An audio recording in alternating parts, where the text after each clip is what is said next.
ভুল তো বোধহয় অনেকগুলোই ভুল হয়ে গিয়েছে।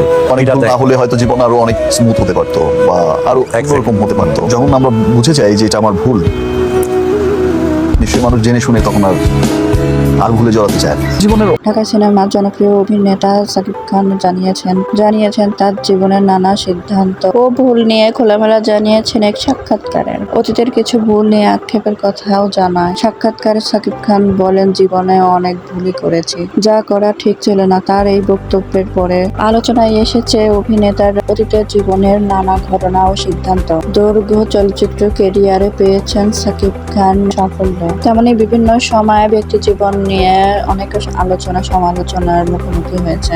অতীতের কিছু সিদ্ধান্ত এখনো তার কাছে ভুল মনে হচ্ছে। সাক্ষাৎকারের কথায় এমনই ইঙ্গিত পাওয়া যায়, তবে কোনো নির্দিষ্ট ঘটনা বা সিদ্ধান্তকে ভুল হিসেবে উল্লেখ করেছেন তা স্পষ্টভাবে জানা না গেলে সেটিকে কোনো নির্দিষ্ট ব্যক্তি বা ঘটনার সাথে যুক্ত করা ঠিক হবে না। শাকিব খানের এই বক্তব্য নিয়ে ভক্তদের মধ্যে ইতিমধ্যে কৌতূহল তৈরি হয়েছে।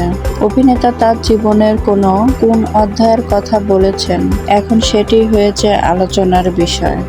নতুন খবর পেতে চ্যানেলটি সাবস্ক্রাইব করে পাশে থাকবেন।